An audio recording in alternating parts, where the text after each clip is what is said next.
Hi guys, so in this video I'm going to be talking to you about something called the minimum effective dose, or MEC. And the reason I'm going to do that is that I think it will help to clarify why some things in the programs are the way they are, and why sometimes we give a certain types of advice in our squad and our community groups. I think it will just help with the understanding a little bit of what it is we're trying to achieve. So basically, what is minimum effective dose? So the concept of minimum effective dose is basically, can we do the minimum amount of work possible to make the maximum amount of gain that we're looking for? So we're still looking to improve as much as possible, but we want to do the minimum amount possible to achieve that. Because really simply, if you're in this group, you're listening to this video, you ideally want to be a footballer, which means you have to train and you have to play matches at high intensity frequently. So there's another concept which is essentially the opposite concept of that, and it's something called the maximum recoverable volume, and that would just be the total amount of work that you could possibly do and still recover to do what you need to do the next day. And the reason why we generally stay away from that side and we want to do the minimum amount is so that you guys can go out and perform. So the minimum effective dose is going to be the best thing for an athlete or for a footballer who wants to go out and perform on a Saturday. We want to keep our resources energy-wise on the pitch, and we don't want to spend hours and hours and hours training and then we don't have time for good nutrition, good sleep, good recovery. So if you imagine if you are doing two 2-hour gym sessions and a 2-hour field session, you're not going to have much time for the other things that are crucial for you to become a good footballer. So it's all about keeping resources on the pitch. What does that look like? Okay, so it could be something simple, like for a speed session, there's no reason why you need to be out on the track or on the pitch for hours that day for a speed session. So the main part of your speed session might be 3 sets of 3 20-meter sprints, and you might have 2 minutes rest in between each of those sprints for full recovery, and you also might have 4 to 5 minutes rest in between each set. So if you imagine you're doing a 2 minutes rest between each, so each set is going to take you 6 minutes, you're going to have a 4 or 5 minute rest in between each set, so that's going to take you around 20 minutes. So if you're doing a thorough warm-up, okay, which might take you 10 to 15 minutes, maybe a little bit extra, if you're going to build up into some higher speed running, then that's going to take you 15 to 20 minutes, and then by the time you get into some sprint drills for technique, which might be kind of sub-maximal drills or technique-based drills, that might take you 10 to 15 minutes. So all of a sudden you've been out there for 30 or 35 minutes before you've even started the speed session. So to then try and go and do more than 10 good quality sprints is probably unrealistic time-wise and resource-wise as well, because you need to make sure you can recover and you've probably got other things to do that day as well. So a speed session could take you 50 minutes to an hour, but we want to get really good quality and do the minimum amount possible so we can then get into the gym to do our strength or power work, or we need to go out to training.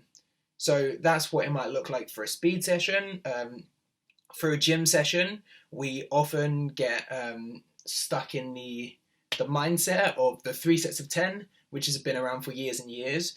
But again, we want to do the minimum amount possible, especially for times like in season, when you might be playing on a Wednesday night, you might be playing on a Sunday or a Saturday, so you need to recover, but you still need to get your strength work in.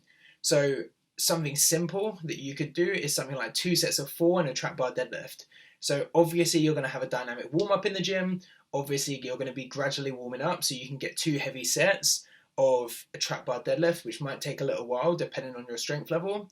If you're really jumping up progressively, you might be doing 40 kilos, 60 kilos, 80 kilos, 100 kilos.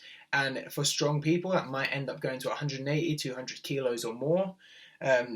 So really, you're just looking to maintain strength and maybe build a tiny bit of strength.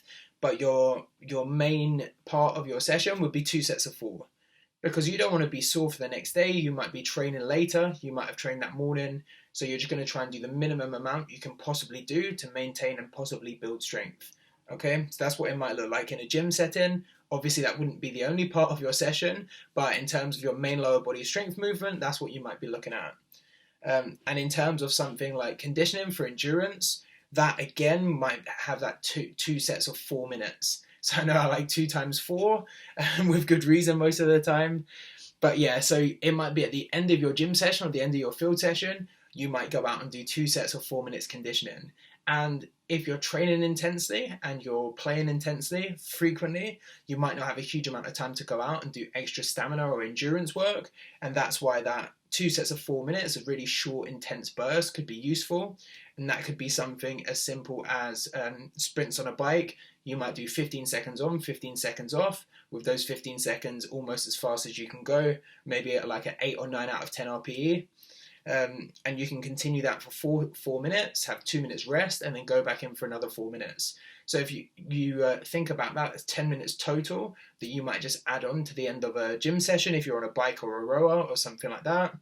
If you've done your speed session or you've done your training session, then you might then use that 2 sets of 4 minutes, and then you might go out on the field just to finish off. So distances usually are going to be individualized, but what you could do, you could use the length of the pitch, and you could be running box to box in a straight line. Again, at 8, 9 out of 10 RPE. It could be a walk-in recovery to the end of the pitch and then back to the end of the area, and then it could be back again to the other box with the same. So that's roughly going to take around 15 seconds work from box to box if you're running at a reasonable speed but not sprinting. And that speed's going to be quite nice, and you're probably going to be able to maintain that through multiple reps. Okay, so you again might do 2 sets of 4 minutes with each rep taking 15 seconds, and there's probably going to be around 15 seconds rest if you're slowly walking to the end of the pitch and back to the box. So that's 3 examples of some simple ways you can employ the concept of minimal effective dose. One thing that you guys need to understand is that we want to make athletes better, we want to make footballers much better, and we don't want to make them tired. Because if we're making people tired, it might not necessarily to be useful.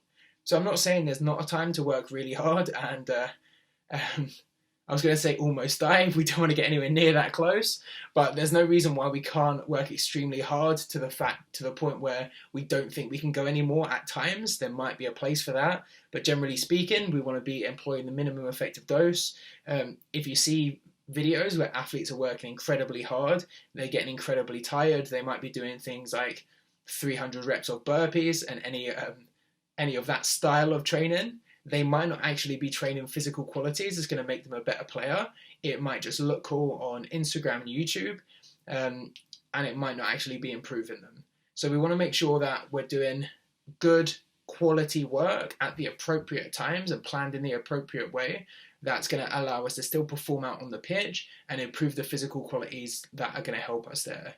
We don't want to throw the baby out with the bathwater and think, okay, we need to get as strong as possible to be a good footballer. So we then put all our eggs in the strength basket, and our athletes and footballers are so tired they can't go out and train. So that's not what we're looking for. We're looking for a nice harmony between all the aspects of fitness, and keeping in mind that if you're a footballer, you need to go out there and be able to play and train every week. So I hope you got something out of that. If you've got any questions, you can ask us on the squad or the community pages. Cheers, guys.